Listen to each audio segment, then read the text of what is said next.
आज प्रथमतः तर मी सन्माननीय माझे बंधू मनोजदादा जरांगे पाटलांकडे त्यांचा भाऊ म्हणून पुन्हा एकदा आलोय सांगतोय। आज अंतरवाली सराटीमध्ये मनोजदादांची भेट घेण्याची दोन कारणं होती। एक, 30 तारखेला दादानी माननीय विखे पाटील साहेब मी स्वतः येऊन त्यांना विनंती केली, माननीय मुख्यमंत्र्यांच्या मान्यतेने जी एसओपी दिली त्या एसओपी त्यांनी मराठा विषयाचे अभ्यासक तज्ञ सर्व जिल्ह्यातले विभागातल्या लोकांची चर्चा करून सर्व आपण मराठा बांधवासमोर जनतेसमोर मीडियासमोर केल्यानंतर त्याने आमच्या विनंतीला मान ठेवून उपोषण सोडले। खरं तर दादांनी उपोषणाला बसूच नाही, माझी त्यांना पहिल्यापासून विनंती होती। उन्हाचा काळ आहे, प्रचंड मोठं ऊन होतं आणि त्याच्यामध्ये दादा जाऊन वारवात बसले, उन्हात बसले आणि मला खरीच सकाळपासून ती काळजी होती की त्यांच्या तब्येतीची होती, एक भाऊ म्हणून होती। परंतु मी पहिल्यांदा त्यानंतर मीडियासमोर आज पहिल्यांदाच येतोय, कारण हॉस्पिटलमध्ये गेलो तेव्हा त्यांची तब्येत बरी नव्हती, ती पाहण्यासाठी गेलो होतो। तर मी त्यांचा आभार मानायला आलो की आपण ते उपोषण आमच्या शब्दासाठी माझ्या शब्दासाठी मागे घेतलं, त्यासाठी मी तुमचं शतशः आभारी आहे। त्यानंतर माझं त्यांचं बोलणं झालं आणि मग अनेक निर्णय आपण त्या प्रक्रियेमध्ये केले। मला असं वाटतं की हे निर्णय करत असताना जेवढे फास्ट निर्णय किंवा जेवढे फास्ट GR या मागच्या 10, 12, 15 दिवसात झाले तेवढे कदाचित कधी झाले नव्हते। आणि त्याचा मला आनंद आहे की एक वाटाघाटीचा सेतू बनण्याचा मी जो प्रयत्न केला तो सेतू मी असं नाही म्हणणार की तो पूर्ण झाला, अजून सेतू खूप मोठा आहे आणि तो सेतू पूर्ण करत असताना दादांना दिलेला शब्द पूर्ण करण्यासाठी अजून मला खूप समाजासाठी करायचं आहे। आणि ते करत असताना काही प्रयत्न जे आम्ही पूर्ण केले ते पूर्णत्वाकडे जात आहेत याची मला आनंद आहे। ज्यामध्ये आपण एक मोठी मागणी केली होती की MIDC मध्ये मुलांना नोकऱ्या लागल्या पाहिजेत, त्या MIDC मध्ये लकीर परिपत्रक तात्काळ काढलं गेलं। दुसरी आमची मागणी होती की आमच्या काही बांधवांनी स्वतःच्या या आरक्षणामध्ये बलिदान दिलं, त्यांच्या कुटुंबाला मदत झाली पाहिजे, त्या मदतीचा GR देखील निघाला आणि माझ्या माहितीप्रमाणे धनादेश देखील वाटले गेले। माननीय कुचे साहेबांच्या पण मतदारसंघात त्याचं घरी जाऊन देण्यात आलं। आणि मला एक गोष्टीचं त्याचा आनंद यासाठी आहे की माझ्या मराठा कुटुंबाच्या बांधवाला आज काही ना काहीतरी फुलाची पाकळी म्हणून दादाच्या प्रयत्नांनी ती मदत झाली। आणि आज ग्रामीण भागातल्या एका कुटुंबाला 10 लाखाची जर मदत झाली तर निश्चितपणे त्याच्यासाठी एक आधारवड निर्माण होतो आणि आधारवड दादांच्या आशीर्वादाने आणि माननीय देवेंद्रजींच्या प्रयत्नांनी झाला, याचा देखील मला आनंद आहे। त्यानंतर आमची मागणी होती की आम्ही SOP बनवावी आणि ती SOP दादांना दाखवूनच बनवली गेली। त्यामध्ये काही छोटे मोठे सुझाव सुचवले होते, ते 2 दिवसानंतर करून पुन्हा दादांकडे पाठवले गेले। हे सगळे कागदपत्र मी इथं आणलेले आहेत, ती SOP देखील दिली गेली। त्यानंतर हैदराबाद गॅझेटच्या माध्यमातून आपली कुणबी प्रमाणपत्र वाटली गेली होती, त्याचं व्हॅलिडेशन होत नव्हतं, त्यासाठी काही नियमावली आपण बनवायची होती। मी काल रात्री दादा श्रीकांत साहेबांशी पण बोललो, डिव्हिजनल कमिशनरची, ते मैसूरला आहेत, परंतु त्यांनी तात्काळ मिसाळ साहेब आणि छत्रपती संभाजीनगरला ऍडिशनल कलेक्टर मॅडमशी पण माझं बोलणं करून दिलं। आणि त्या पद्धतीमध्ये ज्या पद्धतीमध्ये अपेक्षित आम्हाला आहे त्या पद्धतीमध्ये आज मराठवाड्यामध्ये तरी काम चालू आहे, तसंच काम पश्चिम महाराष्ट्रात देखील चालू आहे। कोकण आणि इतर डिव्हिजन मध्ये आम्ही आढावा घेतो आहोत। आचारसंहिता 22 तारखेपर्यंत आहे, त्यामुळे काही गोष्टीची अडचण आहे। परंतु आपण एक गोष्ट लक्षात घेतली पाहिजे, दादांच्या प्रयत्नामुळे 1 तारीख म्हणजे 30 तारखेला दादांचं उपोषण संपलं आणि 1 तारखेपासून 18 तारखेपर्यंत जवळजवळ 613 नवीन अर्ज आले आणि त्या नवीन अर्जापैकी 476 लोकांना जात पडताळणी प्रमाणपत्र दिलं गेलं आणि 137 अर्ज शिल्लक आहेत, त्याची देखील मी माहिती घेतली। येणाऱ्या 3-4 दिवसात ते देखील अर्ज केले जातील।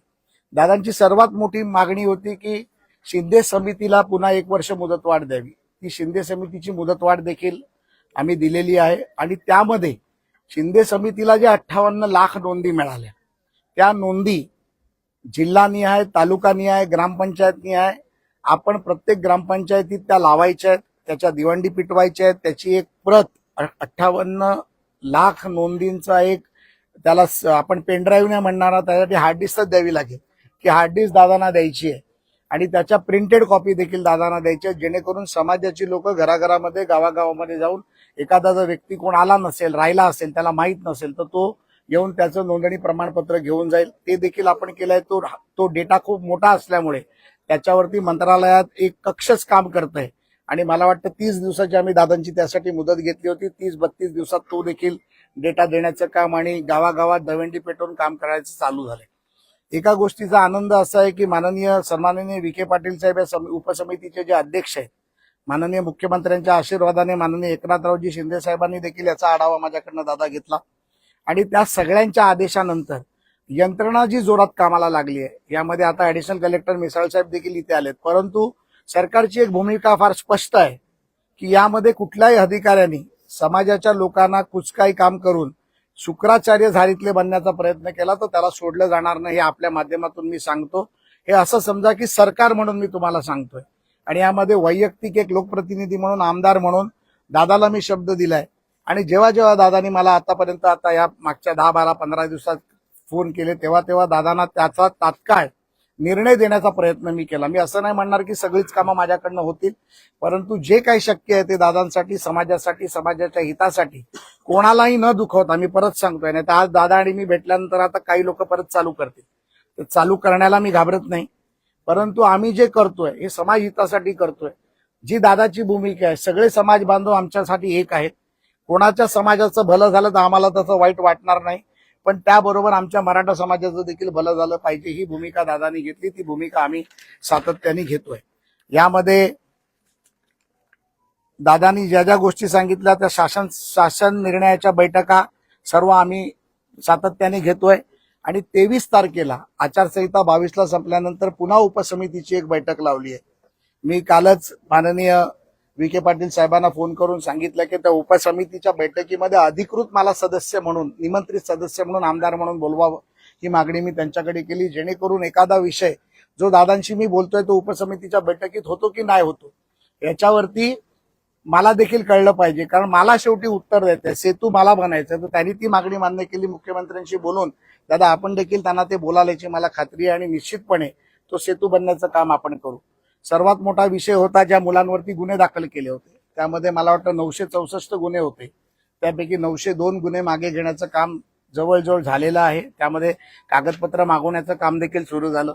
60-62 गुन्हे जे गंभीर स्वरूपाचे होते त्यामध्ये माननीय विखे पाटील साहेबांनी फार स्पष्ट भूमिका मराठा समाजाच्या बैठकीत घेतली आणि ती बैठक ऑनलाईन होती, त्यामुळे ती जनतेसमोर आलेली आहे. त्यामध्ये जर 64 गुन्ह्यामध्ये आम्ही मदत करू नसू शकत तर ज्या पोलिसांनी लाठीचार्ज केला त्यांच्यावर गुन्हे दाखल करा, ही भूमिका माननीय विखे पाटलांनी केली आणि त्याचं सर्व समितीच्या सदस्यांनी स्वागत केलं की अशा पद्धतीत भूमिका घेतली. आणि मी देखील डीजी साहेबांची भेट घेतली. डीजी साहेबांना मी देखील ते सांगितलं. अतिशय प्रामाणिक अधिकारी या राज्याचे डीजी आहेत, त्यांनी देखील सांगितलं की यामध्ये आपण मार्ग काढून कोर्टामध्ये हे गुन्हे कमी होऊन त्या मुलांच्या शिक्षा कमी होतील यासाठीचा आपला प्रयत्न आहे. ऑफ द रेकॉर्ड काही कामं काही मुलांनी इथे आल्यानंतर मला सांगितली होती, जी एमपीएससीच्या मुलांच्या परीक्षेची होती, आपण SCBCचा ज्या काही निर्णय झाला तेव्हाची काही विषय होते, असे अनेक निर्णय होते ज्याच्यावरती आता चर्चा चालू आहे.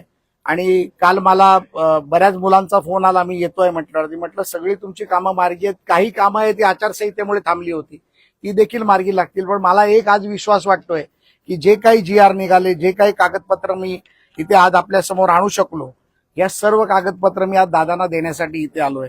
आणि मी दादांना सांगितलं होतं की दादा जेव्हा काहीतरी काम होईल त्यावेळेला तुमच्याकडे मी भोजनासाठी येईन. आणि दादांनी मोठ्या मनाने मला आज इथे भोजनासाठी बोलवलंय आणि तारक साहेबांनी मला वाटतं आमच्यासाठी जेवणही चांगलं केलं असेल.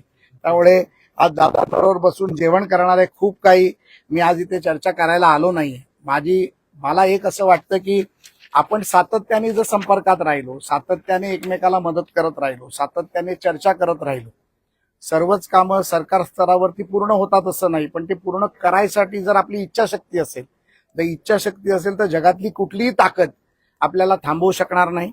मुख्यमंत्री अतिशय पॉझिटिव्हली आता या सर्व गोष्टींमध्ये मदत करतायत. एक महत्वाचा विषय, मराठा समाजाचं मंत्रालय कक्ष निर्माण करण्याचा आहे, त्याचा देखील 23 तारखेच्या बैठकीत निर्णय होईल. तो जवळजवळ फाईल तयार झाली आहे. आचारसंहिता संपल्यानंतर त्याचा देखील हे केला जाईल आणि भविष्यात पुढे त्याचं मंत्रालय बनवण्याची जी प्रोसेस आहे केंद्रापासून राज्यापासून केंद्रापर्यंत, ती देखील पुढे केली जाईल. याचा प्रयत्न देखील आपण करू.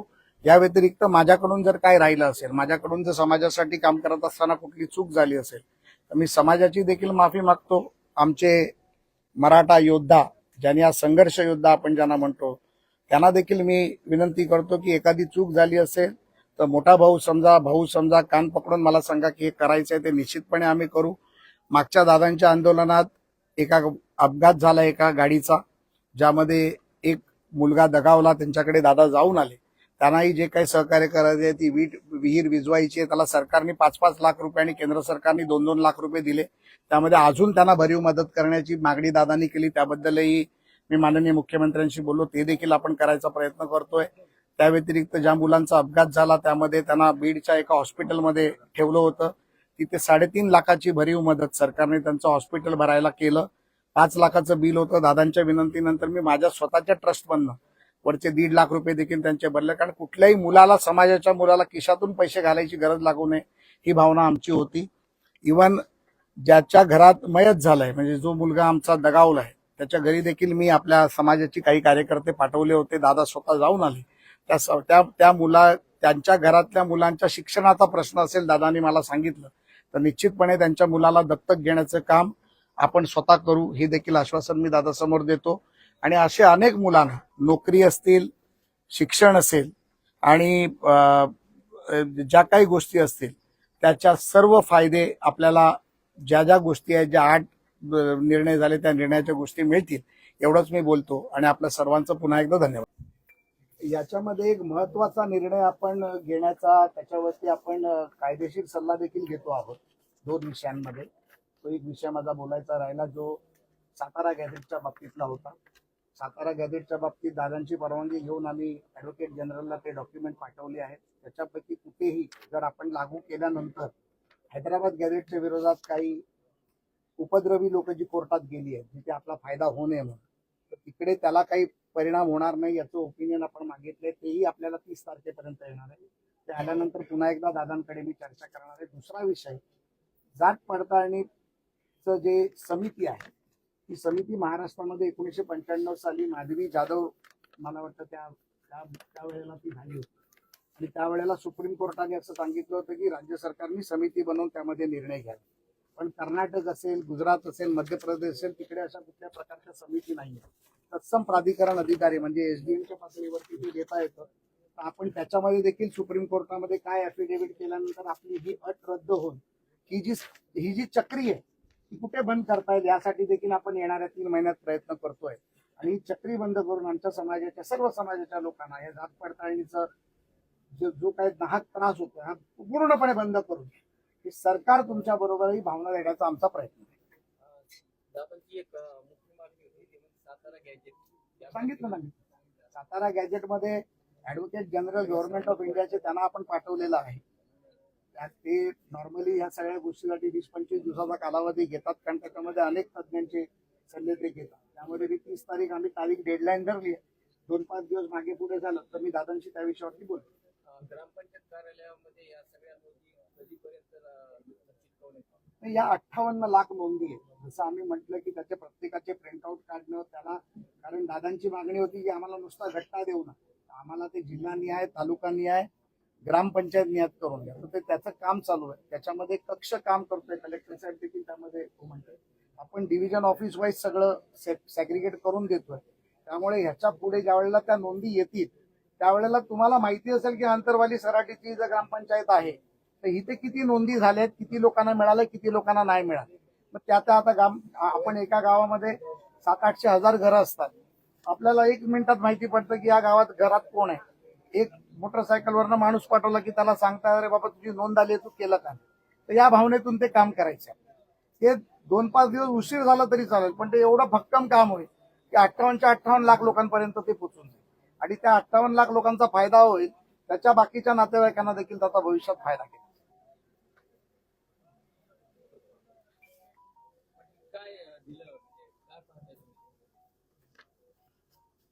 मी तर ज्या दिवशी आपण उपोषण स्थगित केलं त्याच दिवशी आपण सरकारचे मनापासून आभार मानले. कधी नव्हे ते पहिल्यांदाच असं वाटलं लाडभाऊच्या माध्यमातून की मुख्यमंत्री साहेब मराठा समाजाचं काम करायला लागले, म्हणजे देवेंद्र फडणवीस साहेब जे आहे ते सत्य बोलतो. त्याने काय होतं म्हणजे माझ्या समाजाचं कल्याण होईल, नसता मी पण दुटप्पी भूमिकेत आहे का असं होईल. विखे पाटील साहेबांनी या दोघांच्या मध्ये आहेत, लाड साहेबाच्या आणि मुख्यमंत्री साहेबाच्या, न होणाऱ्या बऱ्याचशा गोष्टी करण्याचं काम कधीच मुख्यमंत्री साहेब करत नव्हते. ते यांच्या माध्यमातून मुख्यमंत्री साहेब करायला लागलेत. पूर्ण केलेत असं म्हणत नाहीये मी, करायला लागलेत. म्हणजेच आमच्यासाठी ते एक आशादायी काम सुरू झालंय. आम्हाला पण मराठा समाजाला कुठंतरी आता आशा वाटायला लागली की नक्कीच काही दिवसात का होईना या सगळ्या मागण्या आपल्या कायमच्या तडीत जातील. आणि मी सांगताना सांगितलं होतं बाबा, हे आंदोलन आता 3 वर्ष पूर्ण होत आहे. या आंदोलनाला कुठंतरी एकदा तोडगा काढायचा. तुम्हाला द्यायचंयच ना, ते एकदाच द्या. तुम्ही उगाच 2 महिन्याला म्हणजे ते काय येड्यात काढल्यासारखं करायला नको. जसं की येड्यात काढल्यासारखं म्हणजे काय, आम्ही भोळे भापले लोक आहेत, आम्ही तुमच्यावरती विश्वास ठेवायचा आणि ते येड्यात काढल्यासारखं होऊ नये. आंदोलन सुरू असलं त्या काळामध्ये यायचं आणि शासन निर्णय करायचे. आणि मग माणूस काय करतो, भोळ्या आशेनं माझ्या समाजाचं कल्याण झालं म्हणून आम्ही कुठंतरी उठतो.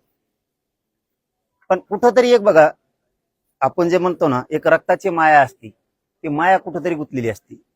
म्हणून आपण आपला माणूस म्हणून चेहऱ्याकडे बघून विश्वास ठेवतो. आपण गावखेड्यात गरीब गावात शेतात वाढलेली लेकरं येतं, आपल्याला कुठंतरी आपला चेहरा दिसल्याच्या नंतर आपला आहे रक्तामासाचा म्हणून विश्वास ठेवायला लागतो. परंतु विखे पाटील साहेबांनी लाड साहेबांना दोघांना माझं सांगणं आहे की बाबा, तुमच्यामुळे आम्ही मुख्यमंत्री साहेबांवरती विश्वास ठेवलाय. तो विश्वास सार्थ करण्यासाठी कामं पटापट करा. तुम्हाला काय 4 महिन्यांनी द्यायचंच आहे, 2 महिन्यांनी द्यायचंच आहे ना, आज पण द्यायचंच आहे, तर मग ते विश्वास संपादन करून घ्या. काय होतं मग ते लय रापिलं ना, म्हणजे राबिलं जर जास्त, तर त्या माणसाला असं वाटतं याने लयच खस्ता खाऊन लयच नरड्याला आणून दिलं. जसं की म्हणजे उत्तर लगेच देतोय, जसं की तुम्ही मराठा समाजाला ओबीसी प्रमाणे सवलती लागू केल्या आणि सोयी सुविधासह, म्हणजे ही मराठा समाजासाठी खूप आनंददायी गोष्ट आहे की सुविधा सहित तुम्ही पुरवले. ते बी शालेय याच्यापासून तुम्ही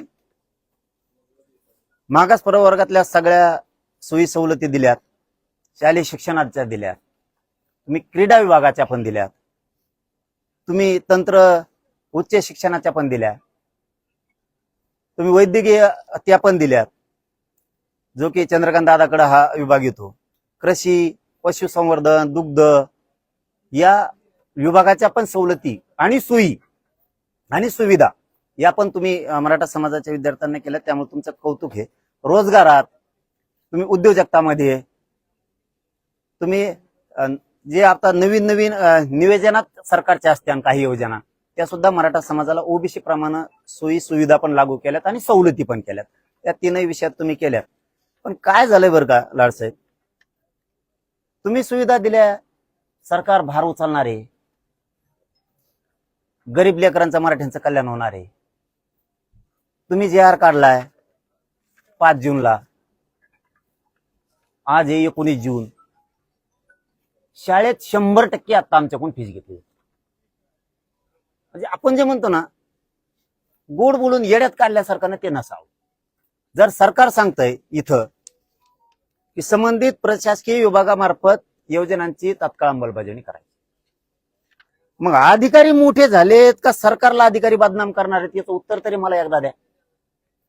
का सरकारमधलं आणि मराठ्यांमधलं प्रेम टिकू द्यायचं नाहीये असं काही उद्देश आहे का, ते तरी मला एकदा सांगा अधिकाऱ्यांनी. नसता सरकारने तरी सांगा की आम्ही तुम्हाला येड्यात काढायसाठी JR काढतोय. आम्हाला येड्यात नका काढू. तुम्ही जर एवढं मोठं मन करून ह्या गोष्टी दिल्यात, 15 तारखेपासून आज 19 पर्यंत 4 दिवस झाले, 100% मराठ्यांच्या पोराकडून फीस घेतली जाते. शाळेत जर आम्ही गेलो तर शाळेतले लोक म्हणायला लागले ते सरकारनं आम्हाला सांगितलेलं नाहीये. मग आता ही लाडभाऊच्या कानावरती ही गोष्ट पाहिजे.